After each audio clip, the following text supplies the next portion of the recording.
అపోస్తుడైన పౌలు కొలస్సీలకు రాసిన పత్రిక 1వ అధ్యాయము 18, 19, 20 వచనాలు కలిపి చదువుదాం. సంఘము అను శరీరమునకు ఆయనే శిరస్సు, ఆయనకు అన్నిటిలో ప్రాముఖ్యము కలుగు నిమిత్తము ఆయన ఆది అయ్యుండి మృతులలో నుండి లేచుటలో ఆది సంభూతుడాయను.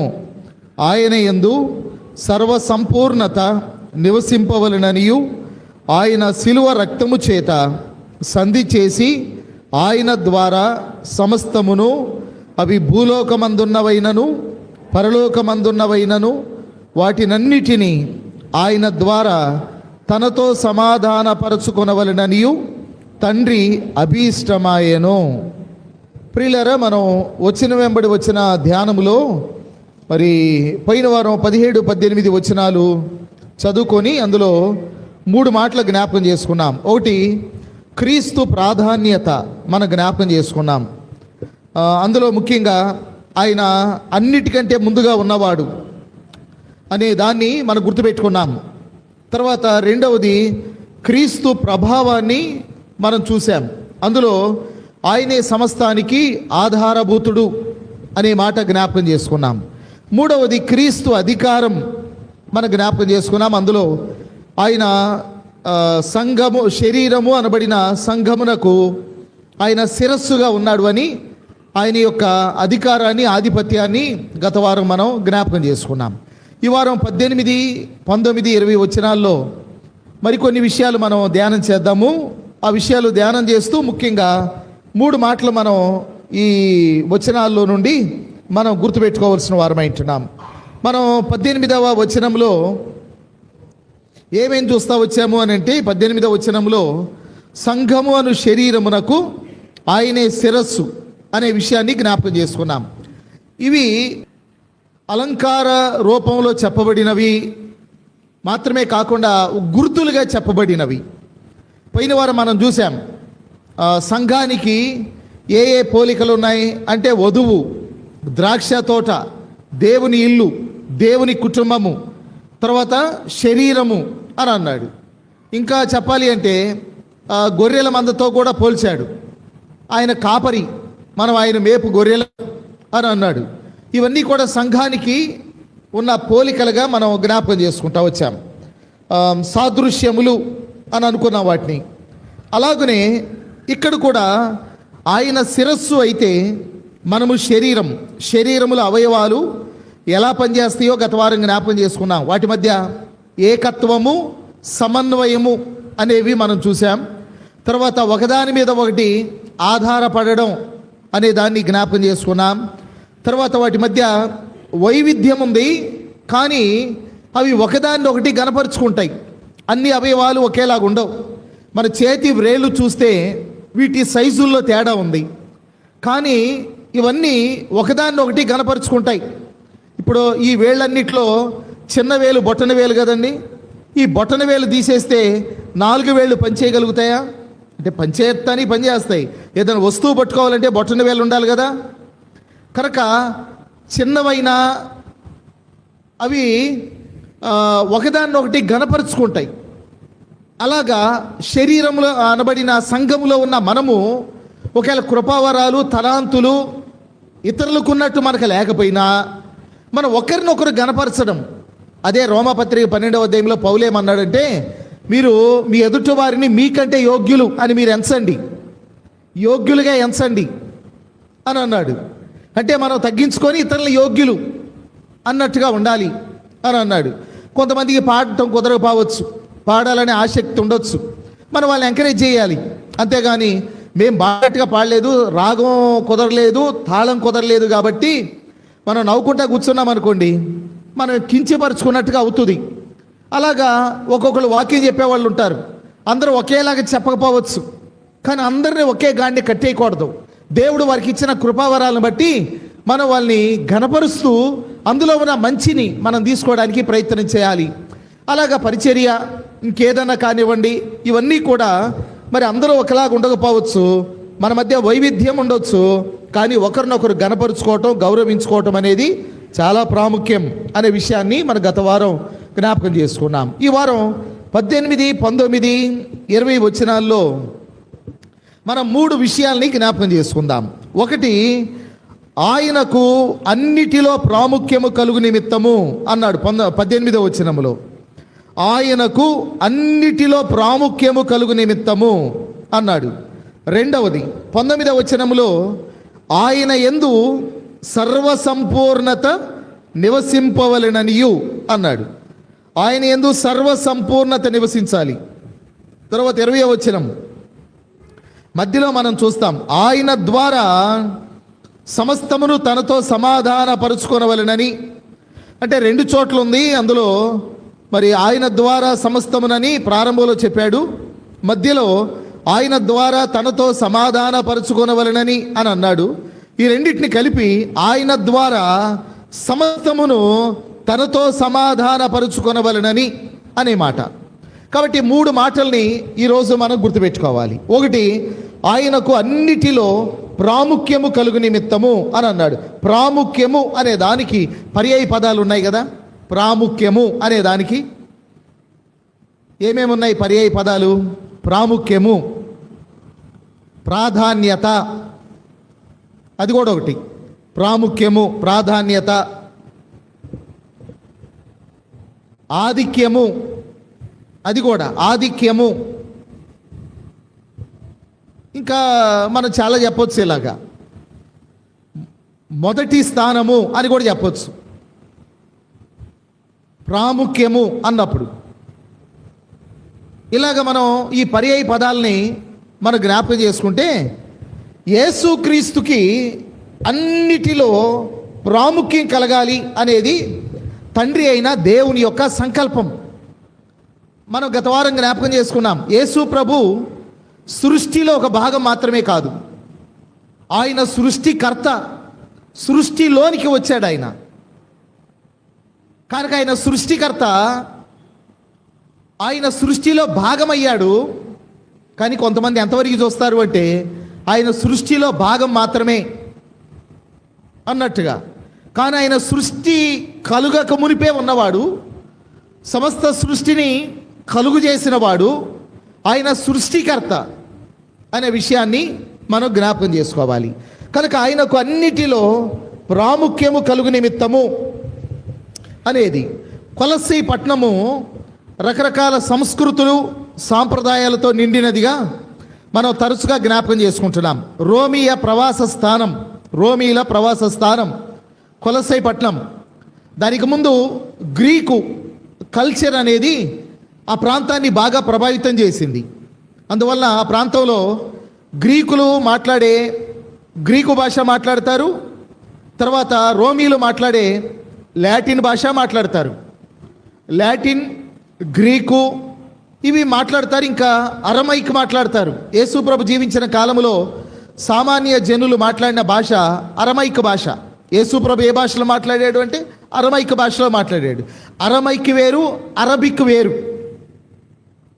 ఇవన్నీ సెమిటిక్ లాంగ్వేజెస్. అయితే కొంచెం దగ్గర పోలికలు ఉండొచ్చు. వీటిలో సాంస్క్రిటిక్ కూడా కొంచెం దగ్గర పోలికలు ఉంటాయి. అయినంత మాత్రాన అన్నీ ఒకటి కాదు, అవి వేరు. యేసు ప్రభు జీవించిన కాలంలో అరమైక్ భాష మాట్లాడారు. యేసు ప్రభు మాట్లాడింది అరమైక్ భాష. అయితే చదువుకున్న వాళ్ళు లాటిన్ మాట్లాడేవాళ్ళు, గ్రీకు మాట్లాడేవాళ్ళు. గ్రీకులో 2 రకాల గ్రీకులు ఉన్నాయి. క్లాసికల్ గ్రీక్ అని దాన్ని రాజభాష అన్నారు. బాగా చదువుకున్న వాళ్ళు మాట్లాడేది క్లాసికల్ గ్రీక్ అది. రెండవది సామాన్య జనులు మాట్లాడేది కొయినే గ్రీకు. క్రొత్త నిబంధన కొయినే గ్రీకు భాషలో రాయబడింది. అందువలన ఈ వ్యత్యాసాలు మనకు తెలిసినప్పుడే కొన్ని అర్థం చేసుకోవడానికి మనకు వీలు ఉంటుంది. ఇలాంటి పరిస్థితుల్లో కొలస్సీ పట్టణంలో మరి యేసు ప్రభు యొక్క దైవత్వానికి సంబంధించి రకరకాల ప్రశ్నలు వచ్చినప్పుడు, రకరకాల తప్పుడు బోధలు వచ్చినప్పుడు వాటిని ఎదుర్కోవడానికి అపోస్తలుడైన పౌలు ఈ కొలస్సీ పత్రిక రాస్తూ యేసుక్రీస్తు యొక్క ఆధిక్యత, ఆధిపత్యము, ఆయన అధికారము, ఆయన హోదాను జ్ఞాపకం చేస్తూ ఈ పత్రిక రాయడం అనేది మనం చూస్తాం. కనుక క్రీస్తు దైవిక హోదాను, తగ్గించే తప్పుడు బోధలతో పౌలు పోరాడుతూ యేసుక్రీస్తు యొక్క ఆధిక్యతను నొక్కి చెప్పుచు ఈ పత్రిక రాసినట్టుగా మనం చూడగలుగుతాం. మనం ఫిలిప్పీ పత్రికలో మనం 2వ అధ్యాయాన్ని ఓసారి చూద్దాం. చూడండి, ఫిలిప్పీ పత్రిక 2వ అధ్యాయము 9 నుండి 11 వచనాలు కలిసి ఉన్నాయి. అందుచేతను పరలోకమందున్న వారిలో కానీ, భూమి మీద ఉన్న వారిలో కానీ, భూమి క్రింద ఉన్న వారిలో కానీ ప్రతి వాని మోకాలును యేసు నామమున వంగునట్లును, ప్రతి వాని నాలుకయు తండ్రి అయిన దేవుని మహిమార్థమై యేసుక్రీస్తు ప్రభు అని ఒప్పుకొనున్నట్లును దేవుడైనను అధికముగా హెచ్చించి ప్రతి నామమునకు పై నామమును ఆయనకు అనుగ్రహించెను అన్నాడు. ప్రతి వాని మోకాలు తండ్రి అయిన దేవుని మహిమార్థమై యేసుక్రీస్తు ఎదుట వంగాలి, ఆయన ప్రభు అని ఒప్పుకోవాలి. అలాగ అన్ని నామముల కంటే పైనామం, అందరికంటే ఎక్కువైన ఆధిపత్యం, అధికారం ఆయనకి ఇవ్వబడింది.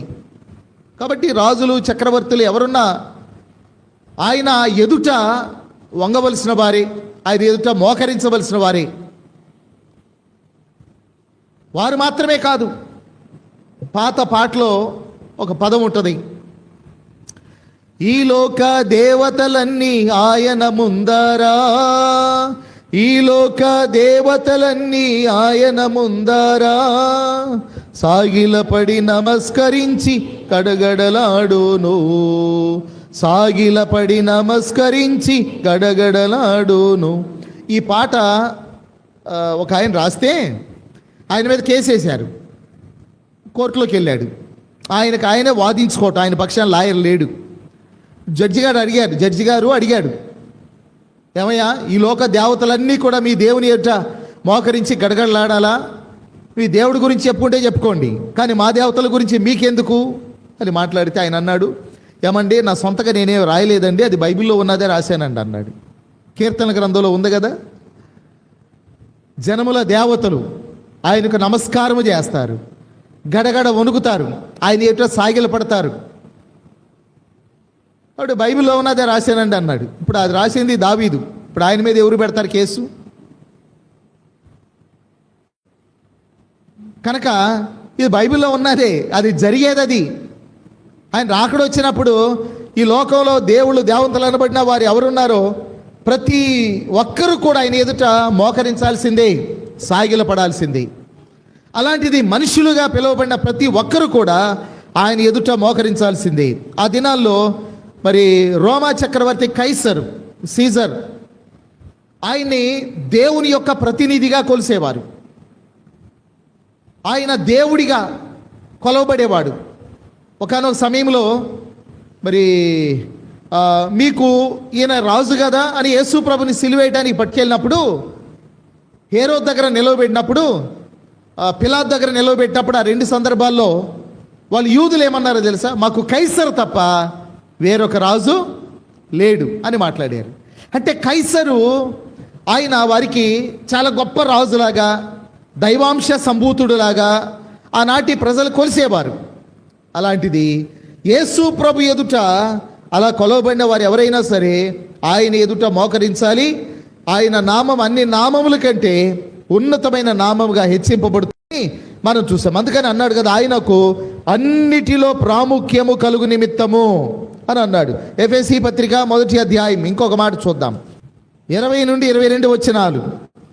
ఆయన బలాతిశయము చేత క్రీస్తును మృతుల్లో నుండి లేపి సమస్తమైన ఆధిపత్యము కంటేనో, అధికారము కంటేనో, శక్తి కంటేనో, ప్రభుత్వము కంటేనో ఈ యుగమునందు మాత్రమే గాక రాబోవు యుగమునందును పేరు పొందిన ప్రతి నామము కంటే ఎంతో హెచ్చుగా పరలోకమందు ఆయనను తన కుడి పార్శ్వమున కూర్చుండబెట్టుకొని ఉన్నాడు అన్నాడు. మరియు సమస్తమును ఆయన పాదముల క్రింద ఉంచి సమస్తము పైని ఆయనను సంగమునకు శిరస్సుగా నియమించెను అన్నాడు.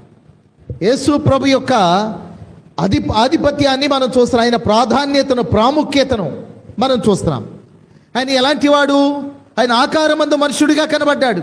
కానీ ఆయన ఎలాంటి వాడు అంటే అన్నిటిలో ఆయనకి ప్రాముఖ్యత ఉంది.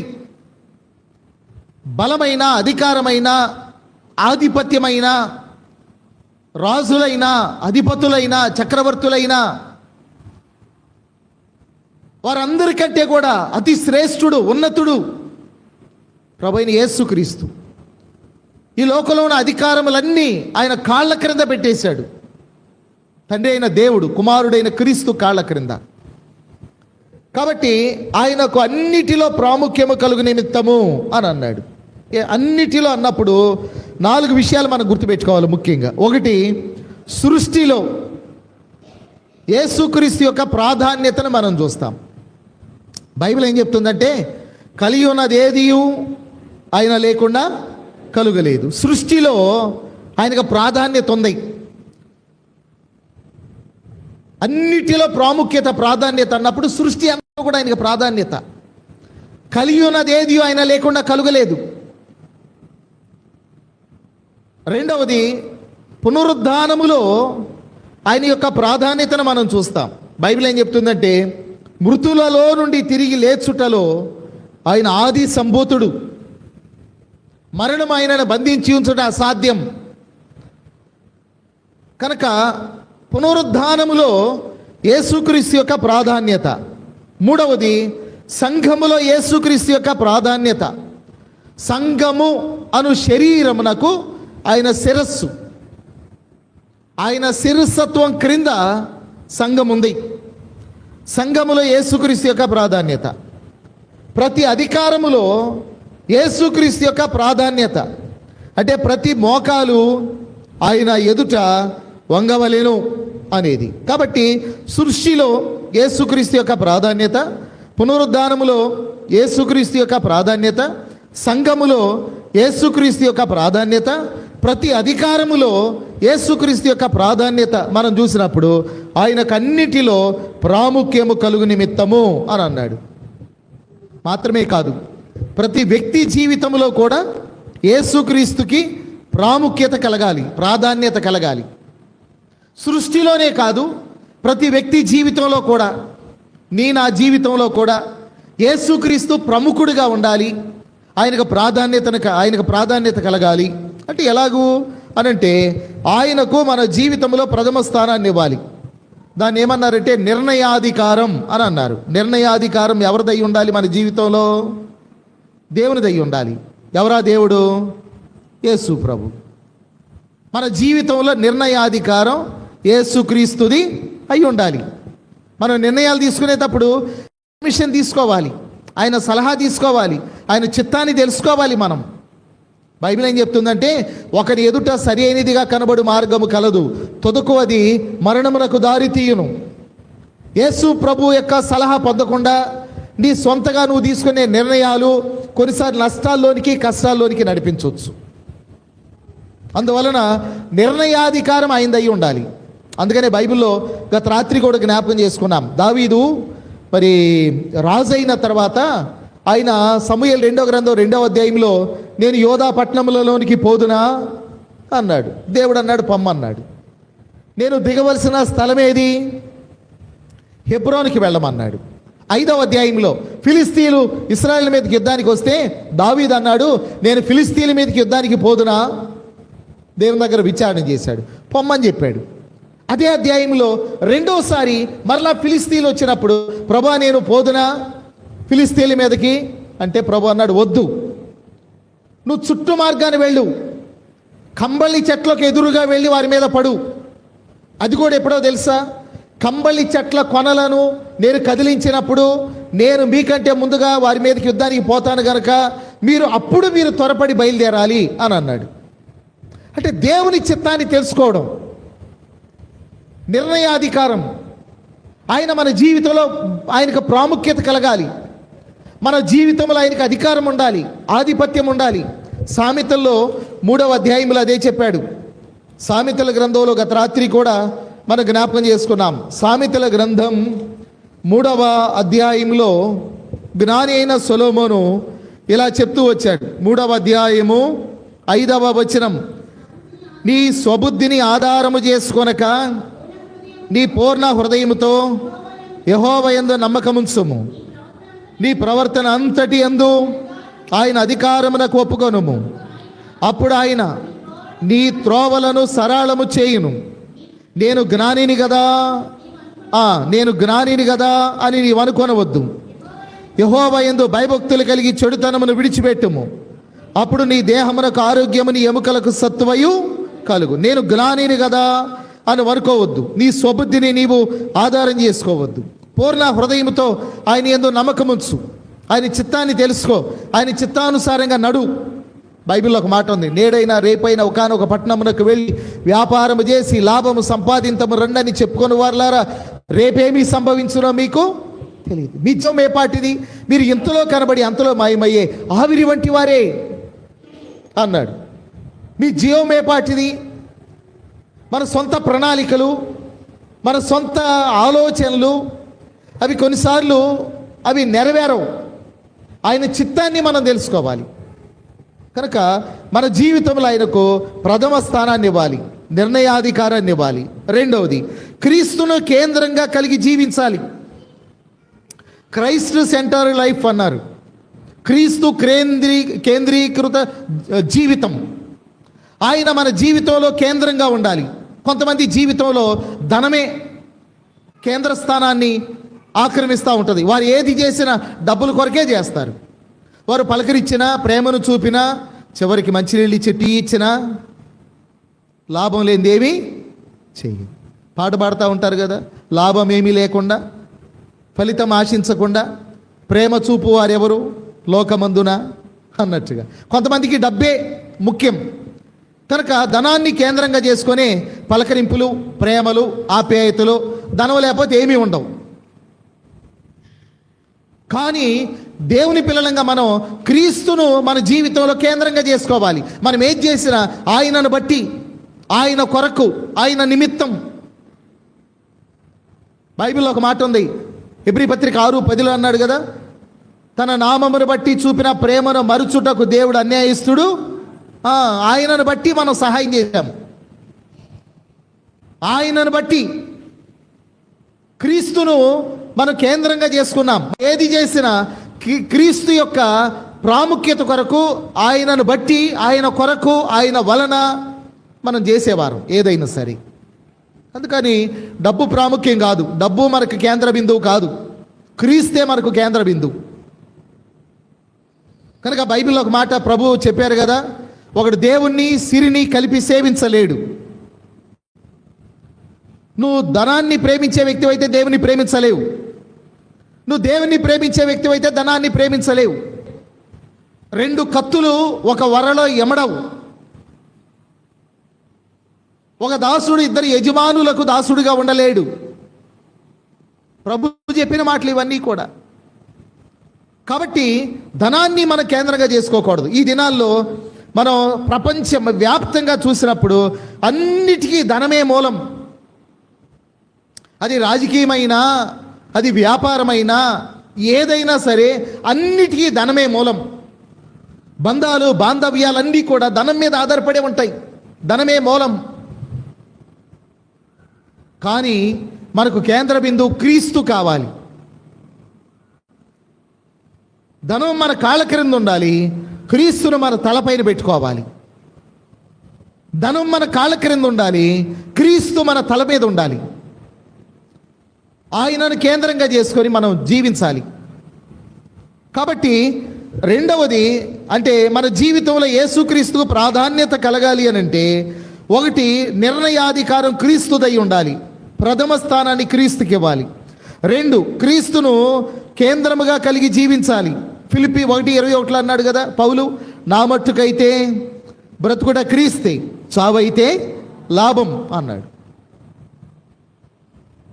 మనం బ్రతికినాను చనిపోయినాను క్రీస్తు వారమై ఉన్నాం అని అన్నాడు. అది రెండవది. మూడవది, ఆయన నీతిని, రాజ్యాన్ని వెదకాలి. మనం ప్రతి వ్యక్తి జీవితంలో యేసుక్రీస్తు ప్రాధాన్యత కలగాలి అని అంటే ఆయన నీతిని, రాజ్యాన్ని వెదకాలి. మత్తయి సువార్త 6:33 చెప్పాడు కదా, మొదట మీరు దేవుని నీతిని, రాజ్యమును వెదకండి, ఆ తర్వాత అవన్నీ మీకు అనుగ్రహింపబడతాయి అన్నాడు. నీతిని, రాజ్యాన్ని వెదగడం, అనుదిన జీవితంలో ఉదయం లేచినది మొదలుకొని దేవుని నీతిని, దేవుని రాజ్యాన్ని మనం వెదకాలి. 4వది ఆయనను అనుసరించడం, యేసు ప్రభుని అనుసరించడం. అనుసరించడం వేరు, అనుకరించడం వేరు. అనుసరించడం వేరు, అనుకరించడం వేరు. అనుకరించడం అంటే ఇమిటేట్ చేయటం. ఇప్పుడు మిమిక్రీ చేసేవాళ్ళు ఉన్నారనుకోండి, వాళ్ళు ఎన్టీ రామారావు గారి లాగా మాట్లాడగలరు, అక్కినేని నాగేశ్వరరావు గారి లాగా మాట్లాడగలరు, ఇంకా చనిపోయిన వాళ్ళు ఎవరెవరు ఉన్నారు, లేక సినిమా యాక్టర్లు ఎవరు ఉన్నారు, రాజకీయ నాయకులు ఎవరెవరు ఉన్నారు, రాజశేఖర్ రెడ్డి గారి లాగా మాట్లాడగలరు. తర్వాత ఇంకా ఎవరెవరికి ప్రత్యేకమైన స్టైల్ ఉందో వాళ్ళలాగా మాట్లాడగలరు. దాన్ని ఏమన్నారంటే అనుకరణ. కానీ వాళ్ళలాగా జీవించగలరా? క్రీస్తును నువ్వు అనుకరణ క్రీస్తు వలె నువ్వు అనుకరణ చేయొచ్చు, కానీ క్రీస్తు వలె జీవించడం చాలా ప్రాముఖ్యం.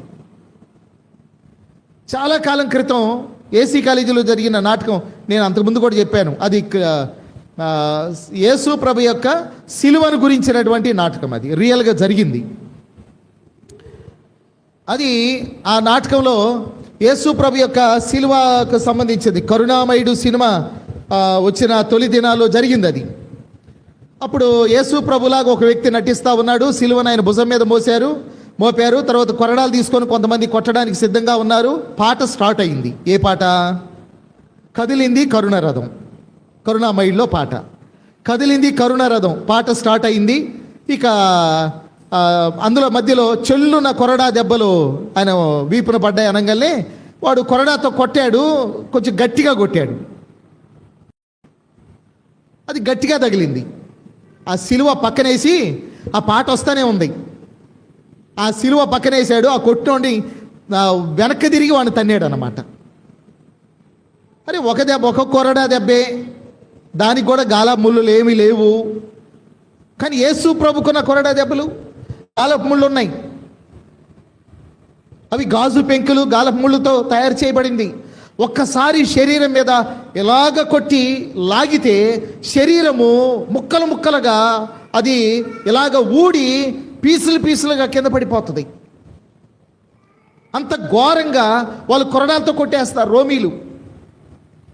అది కూడా 39 కొరడా దెబ్బలు. కనుక ఆయన ఎంత ఓర్చుకున్నాడో మనకు అర్థమవుతుంది. తండ్రి వీరేమి చేయించున్నారో వీరు ఎరుగురు కనుక వీరిని క్షమించుడి అని అన్నాడు. దాన్ని అనుసరించడం అని అన్నారు. అనుకరణ వేరు, అనుసరణ వేరు.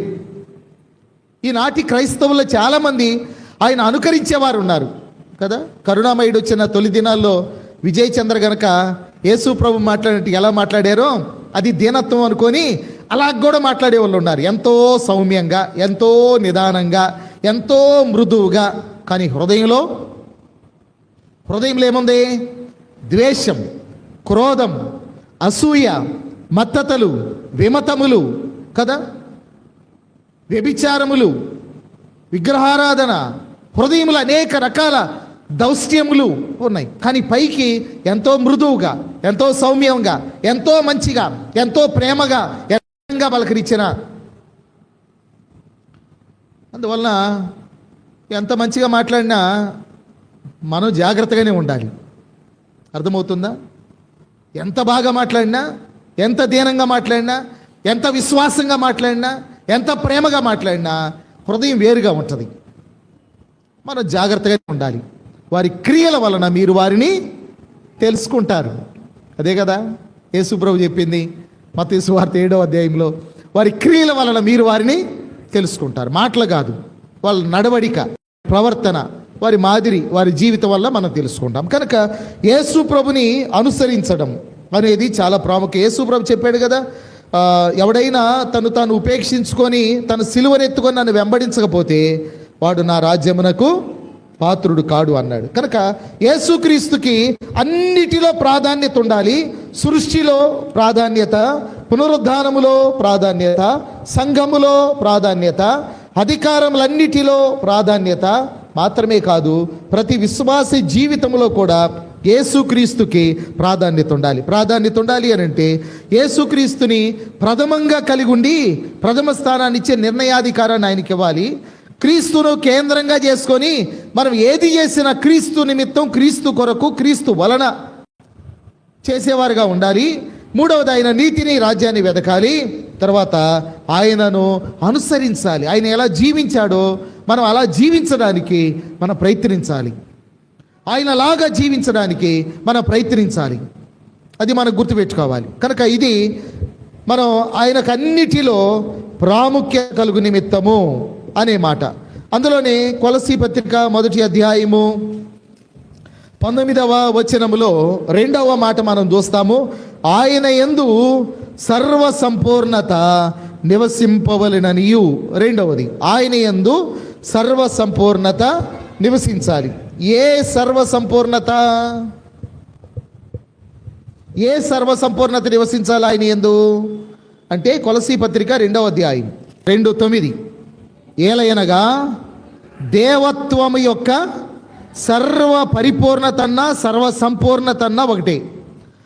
దేవత్వము యొక్క సర్వ పరిపూర్ణ శరీరముగా క్రీస్తునందు నివసించుచున్నది అన్నాడు. ఇక్కడ ఆయన యందు సర్వ సంపూర్ణత నివసింపవలెననియు అన్నాడు. ఏ సర్వ సంపూర్ణత అని అంటే దేవత్వము యొక్క సర్వ సంపూర్ణత. అంటే యేసుప్రభువారు అదృశ్య దేవుని సర్వ సంపూర్ణుడిగా మనకు కనబడుతున్నాడు. మన యోహాను సువార్త 1వ అధ్యాయం 1వ వచనములో ఆది యందు వాక్యం ఉండేను, వాక్యము దేవుని యొద్ద ఉండేను, వాక్యము దేవుడై ఉండేను అని అన్నాడు. 14వ వచనములో ఆ వాక్యము శరీరధారి అయి కృపా సత్య సంపూర్ణుడిగా మన మధ్య నివసించెను అని అన్నాడు. 16వ వచనములో ఆయన ఆ సంపూర్ణత లేక పరిపూర్ణత, సర్వ సంపూర్ణత, ఇవన్నీ ఒకే అర్థం. ఆయన పరిపూర్ణతలో నుండి మనమందరము కూడా కృప వెంబడి కృపను పొందితిమి అని అన్నాడు.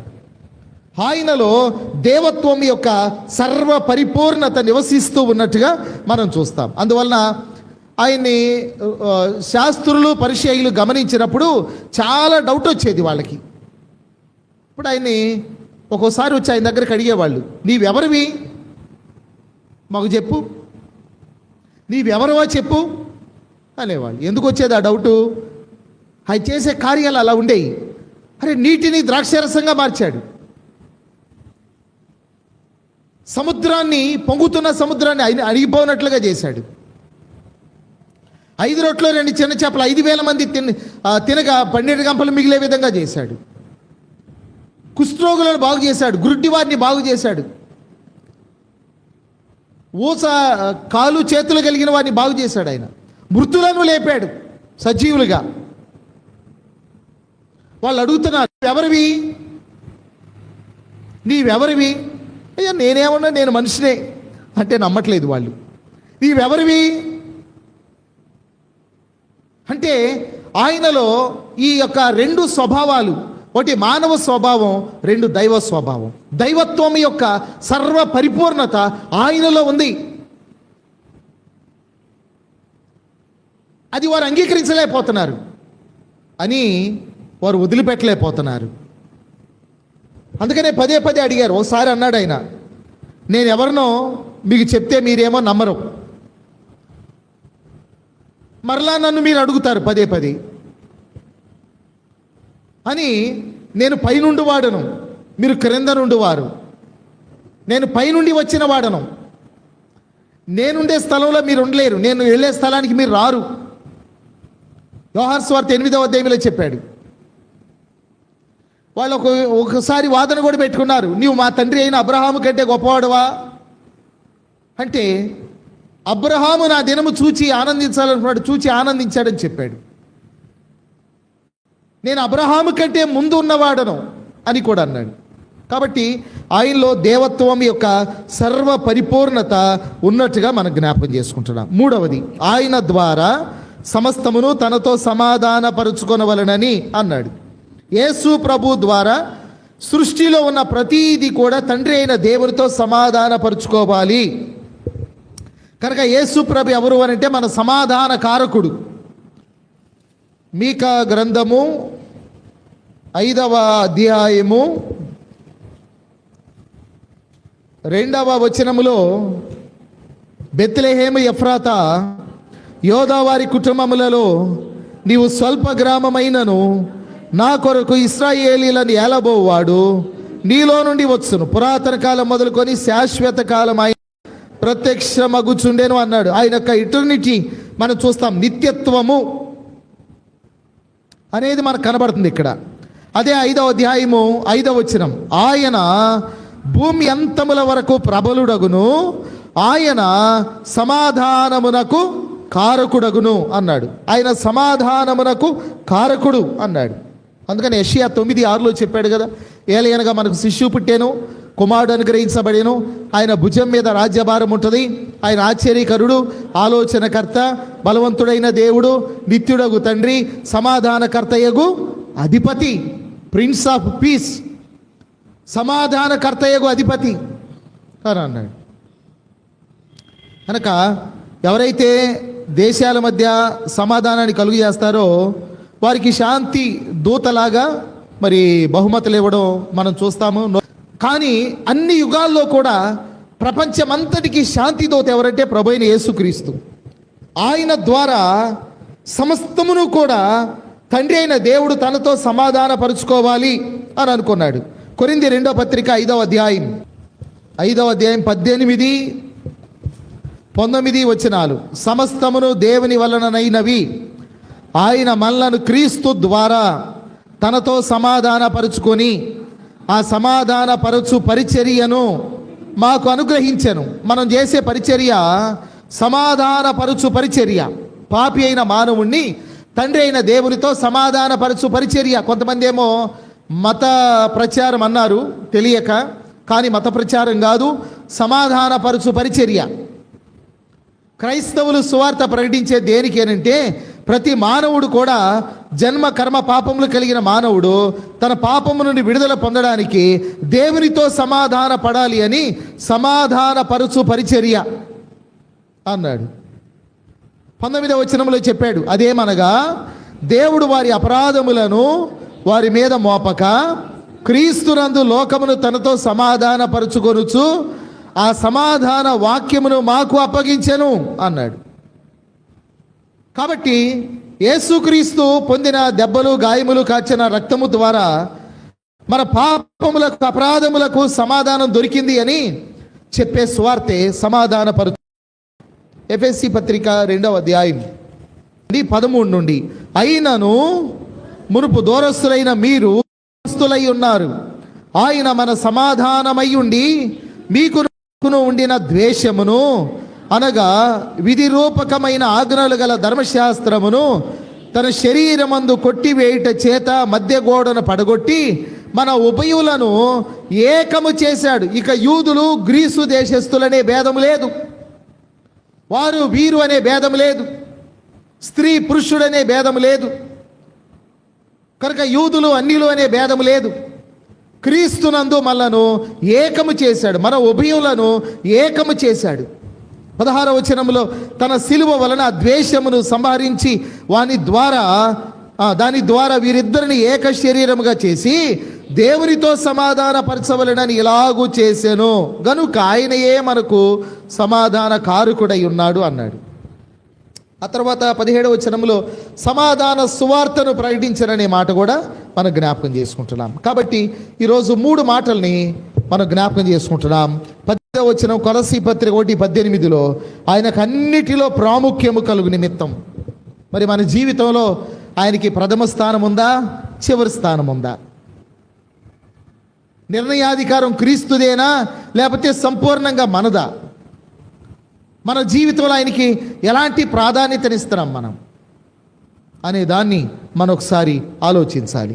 రెండవది, ఆయన యందు సర్వసంపూర్ణత నివసింపవలెనని, అంటే ఆయన మానవుడిగా ఆకారమందు కనబడిన ఆయనలో దైవత్వం యొక్క సర్వ పరిపూర్ణత ఉన్నది.